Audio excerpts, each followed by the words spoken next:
What's going on, guys? Zeros here.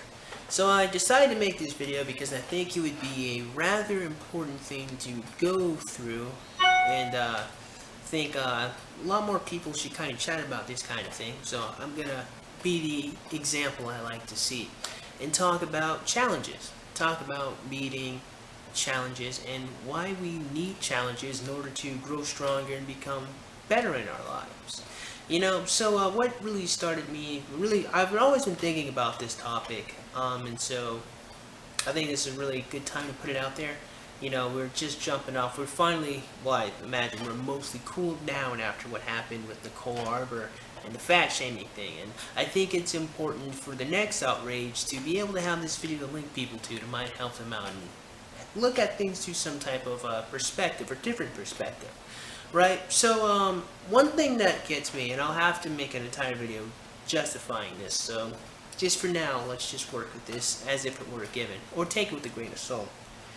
I'm really starting to believe that a lot of people here in our American or Western society, even in Canada too, are rather hypersensitive due to the fact that we live very comfortable lives in general. You'll notice that most of the people who get outraged and most of the people who end up being hardcore feminists are actually upper middle class people who don't really ain't got much to worry about. The people who are primarily complaining about catcalling, beautiful, attractive, curvaceous women who have pretty good jobs and don't have anything else to worry about. Some people say that it's only in a very comfortable area can we see a lot of people, be so sensitive. And I would agree with the people who kind of say those things. That's what I've pretty primarily noticed. A lot of upper class people in general make mountains out of molehills. And unfortunately, and I'm sorry to say, these are just my observations, which you can take with a grain of salt, but it's mostly young ladies who are getting really upset and outraged about a lot of things, particularly when it comes to the way their bodies look and a lot of things. It's mostly women, even with the whole Nicole Arbor thing. Some white knights were there, but it was mostly ladies, even skinny ladies, who were upset. And of course, I think that says something about the differences between men and women, but again, like I said, whole other can of worms. And so, like I said, these are just my observations. I could be completely wrong. It's probably mostly men, but from what I've gathered, most of the people who are making video responses were upper class young ladies who don't really have a lot of things to worry about. And I think it's because of this lack of challenges or this lack of overcoming things. A lot of people are really sensitive because they don't have a tolerance for bullshit, And it's kind of the same thing with being weak, 5 pounds is rather heavy to an individual who's never exercised before, right? So to someone who has exercised a lot, 20 pounds is a lot easier to work with because you've been exercising. You work with 15 pounds, you did that for a couple of weeks, you moved up to 20. But to the people who've never exercised, when you pick up that 5-pound weight, it's heavy than a motherfucker. Why is that? You never trained yourself. If you never train your mind to deal with adversity, when stuff that's really mundane comes up against you, you can't deal with it, and that's what causes all of this hypersensitivity. At least that's my theory for what's going on right now. Because, like I said in my first video on the topic, if what Nicole Arbor said in her fat shaming video was really the worst thing you've ever heard, if that was really the worst thing you've ever dealt with in your life when it comes to being fat, you're living a pretty good fucking life. I've had to deal with worse shit like that playing on my lacrosse team and riding the bus. I had to deal with a lot worse things than that growing up in my life. So, let's talk about that one for a second. You know what I mean? Because I'll be completely honest. When I was younger, it was kind of funny. I was actually kind of envious of fat people. Because I grew up poor. Literally, mom didn't have a job. We were on welfare. Literally, all we had was the child support that my dad was giving us. For 8 to 10 months, my mom was out of a job. So, literally, wondering where we're gonna get food to eat. You know what I mean? Had ketchup and mayonnaise in the refrigerator, just a bunch of condiments. So, the recession really hit me and my family rather hard. Like I said, grew up poor, did not have a lot of money. Lots of Christmases I went by without getting anything, which is why I don't give a shit about Christmas anymore. And Christmas is a pagan holiday anyway, so works to my benefit. But more importantly, even birthdays, even my birthday, I didn't get anything. We were just poor, which is why I don't care about birthdays too much anymore, honestly. So, you couldn't really get much anything, let alone food, and I kind of had to grow to appreciate the things I did have because I was poor. And one thing I appreciate a hell of a lot more above anything else is food. Genuinely, it's not even a joke. So going back to what I was saying, for a long time I was actually envious of some fat people when I was growing up, and not even just fat people, but muscular people, because when I was younger, I was a lot skinnier than what I was now. Like I was like really underweight, and I thought ladies didn't want to date me because I was so skinny, right? And so I wanted to gain more weight, but I couldn't because I couldn't get any food to eat, you know. So there you go. I was kind of somewhat forced to be a really skinny guy because my metabolism was really high, and I was playing lacrosse, so everything I ate immediately got burned for energy. Excuse me. So I was kind of fucked being a poor kid. Couldn't buy a lot of things. Didn't have a lot of money to do things, and being poor has helped my perspective to really help me look at different things and view some things more important than others. You know, I'm not a very materialistic person. I can really live life. I can live life, you know, sleeping with a car with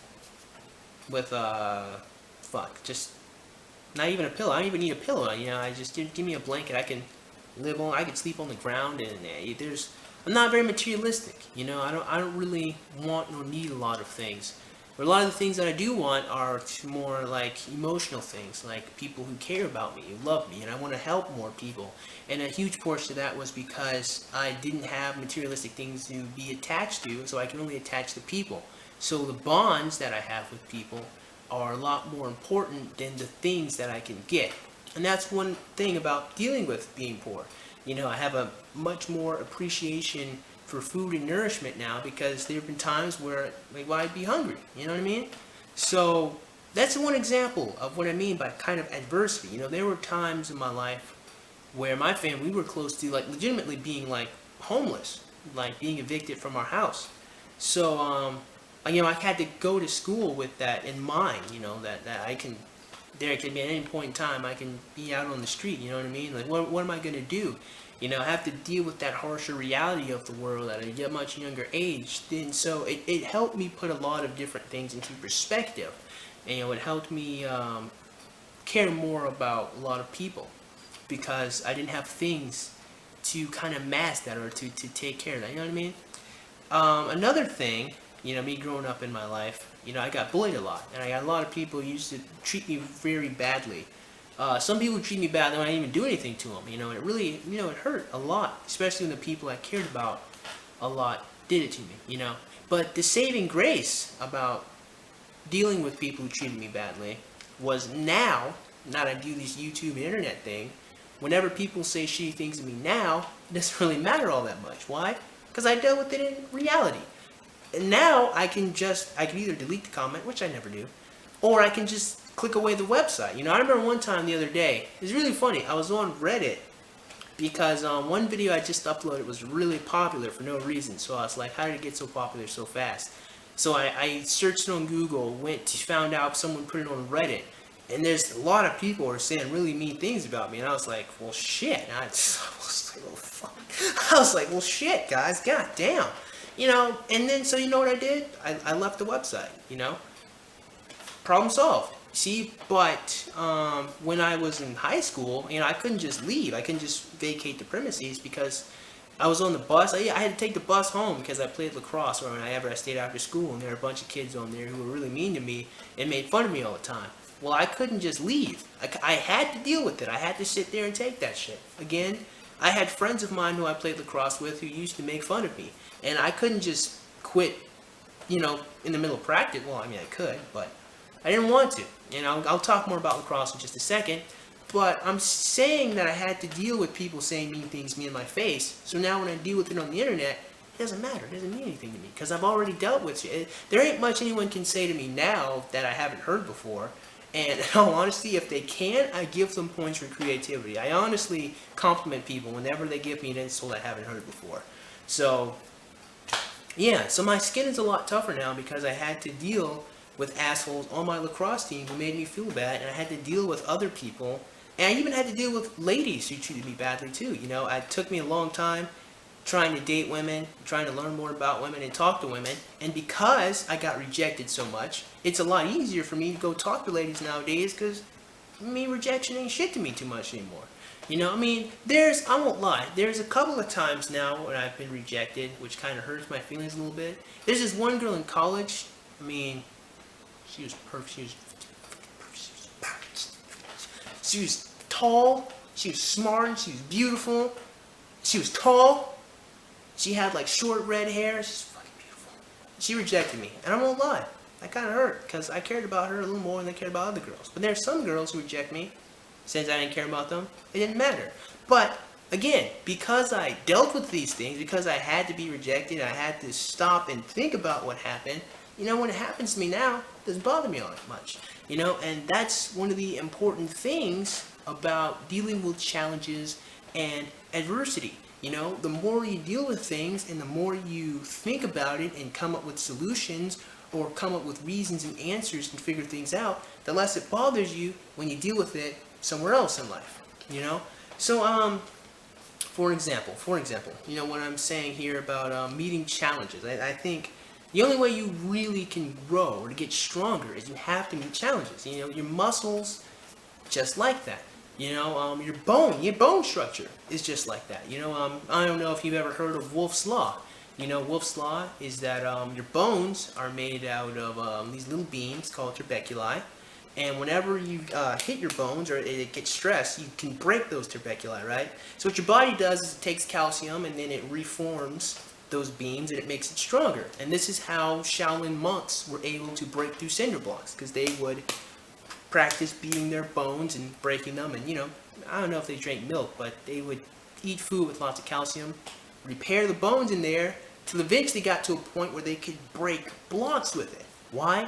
Because they toughened themselves out and they had goals and they had challenges and they had to overcome it. Your body is just like that. Same thing with building muscle. You know, you have to lift heavy, you have to rip your muscle fibers, then you have to drink protein or eat some food to help repair that damage.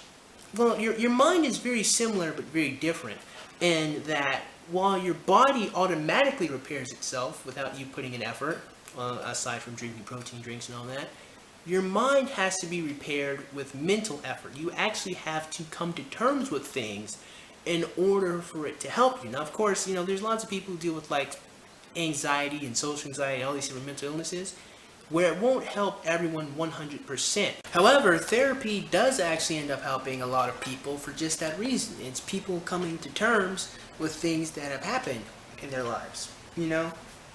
And so your mind is just like that. So going back to the whole fat acceptance thing, or fat shaming thing, I'll tell you guys something very interesting about my life. You know, when I was younger, I was a rather weak person. I was really skinny, like I said earlier. And like, I was so skinny, you could actually like see the bones here in my hand, right? I was really skinny, and I'm pretty skinny as it is now, but like I was a lot smaller. So I remember one time, it's not one time, but my friends and I, we would always arm wrestle, and I could never win. I'd always lose, right? And I remember one time, it's a funny story, I arm wrestled this one girl named Deja, and I'll never forget this moment because it was a fucking wake-up call to me. And I arm wrestled her, and I lost. Like, this girl actually beat me in arm wrestling, right?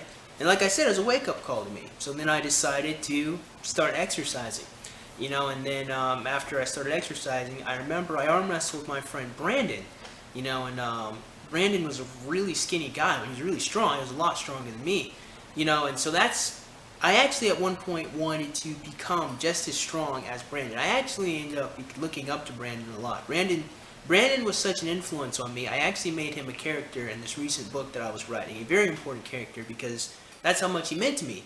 You know, Brandon actually became a goal of mine that I tried to obtain. You know, I actually wanted to be as tall as Brandon, smart as Brandon, as cool as Brandon, and I definitely wanted to be as strong as Brandon, and even stronger. I actually wanted to beat Brandon in an arm wrestle, you know, and I actually learned about isometric exercises because I wanted to learn how to get stronger faster, you know, and I'll tell you one thing, isometrics will make you really strong really fucking fast. If you do isometrics consistently, your strength will rapidly increase. And it's a fact, man. And even then, not even just that. I actually learned who Elliot Holtz was when I was looking up different exercises. I learned what lean hybrid muscles were, and I started doing that exercise program too. So I mean, it was because Brandon was a challenge to me, a goal of mine I had to obtain. I ended up becoming a rather strong individual. You know, the bullies I had to deal with. I remember before I got into high school, a lot of my friends told me that there's a chance I'd probably get into a fight. I'd have to go fight somebody. So what did I do? I was already learning karate before then, but then I decided I might have to step my game up and learn something better. And that's actually where I learned Jeet Kune Do from Bruce Lee. I watched lots of different workout seminars, lots of different things from his disciples. I read a couple of books, and I actually started practicing. And then I went and practiced with my friends so I could learn how to do all these different moves. So because of the external challenges of dealing with people, it actually encouraged me to go learn martial arts. And in turn, I learned more things about Bruce Lee, who helped me mentally as well as physically. So it was so that's what I'm saying. A lot of these challenges helped me grow up and grow stronger. And even going back to lacrosse, I'll tell you one very funny thing about that Nicole Arbor video, is that a lot of people were continuously said, that fat shaming doesn't help anyone improve. Well, they're right, but not entirely. And that it does help some people out, I mean, like I said, when I was playing lacrosse, a lot of the guys made fun of me a lot. And even though they were making fun of me and said that I sucked, it did encourage me to try harder. And as much as I hated them, it did make me want to work harder to obtain my goal and get better, And so, again, that's another example of challenges in my life where I had a goal. And like I said, it made me angry. I'm not going to pretend that that's the best motivating factor, because it's not for all people. But it did encourage me to try harder. And Nicole Arbor wasn't funny, but it's true. Some people, she did help some people, some overweight people. Like I said, I watched lots of different video responses. Some men, that's interesting, some men were more encouraged than the ladies were encouraged. And like I said, I'd have to make a whole video talking about that, because that topic is a doozy. But again, the central message of today's video is that we have to be challenged to grow, man. That is how our bodies work. That's even how our minds work. We have to meet challenges to grow stronger and to get better. And if we never meet challenges, if we never force ourselves to grow and get stronger, then whenever we deal with things that aren't that serious, aren't that bad, it gets over-exaggerated. And I think that's a gigantic disservice we do with a lot of people here in America, particularly women, I'm going to talk about that soon, is that we don't allow them to be challenged. The same thing with the fat people. We had all these people defending fat people instead of allowing them to get their feelings hurt and to deal with it and to make decisions on whether to change or not to change. And again, if you never come to terms with things, or if you never challenge, you can never grow. And so, I mean, I guess to finally wrap this video up, man, I do believe that everyone should be bullied to a certain degree.